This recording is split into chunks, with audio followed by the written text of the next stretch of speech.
നമസ്കാരം. പ്രധാന വാർത്തകൾ. ഇന്ത്യയിൽ ആക്രമണത്തിന് പദ്ധതി. 4 IS ഭീകരർ പിടിയിൽ. അഹമ്മദാബാദ് വിമാനത്താവളത്തിൽ നിന്നും 4 IS ഭീകരർ അറസ്റ്റിൽ. ശ്രീലങ്കൻ സ്വദേശികളായ 4 പേരാണ് അറസ്റ്റിലായത്. ഇന്ത്യയിൽ ആക്രമണത്തിന് പദ്ധതിയിട്ടെത്തിയ ഭീകരരെ ഗുജറാത്ത് ഭീകരവിരുദ്ധ സ്ക്വാഡാണ് പിടികൂടിയത്.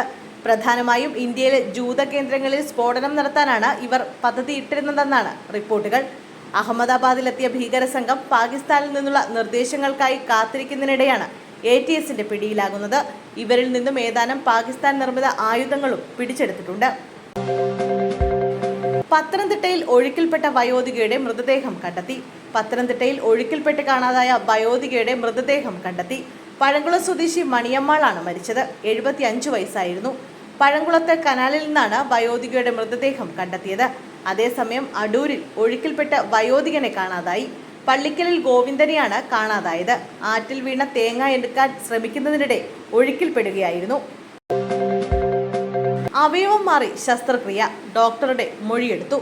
കോഴിക്കോട് മെഡിക്കൽ കോളേജിലെ ചികിത്സാ പിഴവിൽ ഡോക്ടർ ബിജോൺ ജോൺസന്റെ മൊഴി രേഖപ്പെടുത്തി. സസ്പെൻഷന് ശേഷം നാട്ടിൽ പോയ ഡോക്ടറെ കോഴിക്കോട് മെഡിക്കൽ കോളേജ് ആശുപത്രിയിൽ വിളിച്ചു വരുത്തിയാണ് ചോദ്യം ചെയ്തത്. നാവിൽ കെട്ടുകണ്ടതിനെ തുടർന്നാണ് അടിയന്തര പ്രാധാന്യത്തോടെ കുഞ്ഞിന്റെ നാവിൽ ശസ്ത്രക്രിയ നടത്തിയത്. എന്നാൽ നാവിൽ ശസ്ത്രക്രിയ നടത്തിയ വിവരം കുട്ടിയുടെ രക്ഷിതാക്കളോട് പറയാതിരുന്നത് തെറ്റായി പോയെന്നും ഡോക്ടർ പറയുന്നു. 6ാം വിരൽ നീക്കം ചെയ്യാനുള്ള ശസ്ത്രക്രിയയ്ക്കായി കുഞ്ഞിനെ പരിശോധിച്ചപ്പോഴാണ് നാവിലെ തകരാർ കണ്ടെത്തിയതെന്നും ഡോക്ടർ മൊഴി നൽകി. ചോദ്യം ചെയ്യുമ്പോൾ ശസ്ത്രക്രിയ സമയത്ത് ഒപ്പമുണ്ടായിരുന്ന നഴ്സുമാരും ഡോക്ടർമാരും ഉണ്ടായിരുന്നു. KSRTC കണ്ടക്ടർ തൂങ്ങി മരിച്ച നിലയിൽ. എഴുത്തുകാരനും KSRTC കണ്ടക്ടറുമായ പാലക്കാട്ട് എടത്തനാട്ടുകര തൈക്കോട്ടത്തിൽ ആഷിഖിനെ വീട്ടിനുള്ളിൽ തൂങ്ങി മരിച്ച നിലയിൽ കണ്ടെത്തി. 38 വയസ്സായിരുന്നു. വൈകിട്ടാണ് സംഭവം. KSRTC മണ്ണാർക്കാട് ഡിപ്പോയിൽ കണ്ടക്ടറായ ആഷിഖ് 1 മാസമായി അവധിയിലായിരുന്നു. 2 വർഷത്തേക്കായിരുന്നു ആഷിഖ് അവധിയിൽ പ്രവേശിച്ചത്. 2016 ജോലിക്ക് കയറിയത്. MA B.Ed ബിരുദധാരിയാണ്.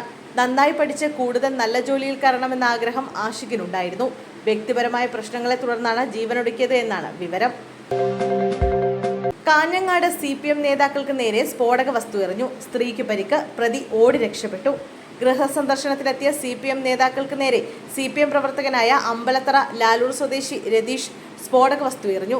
ലോക്കൽ സെക്രട്ടറിമാരായ അനൂപ്, ബാബുരാജ്, DYFI മേഖലാ സെക്രട്ടറി അരുൺ ബാലകൃഷ്ണൻ എന്നിവർക്ക് നേരെയാണ് സ്ഫോടക വസ്തു എറിഞ്ഞത്. രാത്രി 9 മണിയോടെയായിരുന്നു സംഭവം. ഷമീർ എന്നയാളുടെ വീട്ടിലേക്ക് CPM നേതാക്കൾ ഗൃഹസന്ദർശനത്തിന് എത്തിയപ്പോഴായിരുന്നു ആക്രമണം. ഷമീറിന്റെ അയൽവാസിയായ സ്ത്രീ ആമിനയ്ക്കാണ് സ്ഫോടക വസ്തു പൊട്ടിത്തെറിച്ച് പരിക്കേറ്റത്. ഇവർ കാഞ്ഞങ്ങാട് ജില്ലാ ആശുപത്രിയിൽ ചികിത്സയിലാണ്. പരിക്ക് സാരമുള്ളതല്ലെന്നാണ് വിവരം. ആക്രമണത്തിന് ശേഷം ഓടി രക്ഷപ്പെട്ട പ്രതി രതീഷിനായി പോലീസ് തിരച്ചിൽ തുടങ്ങി.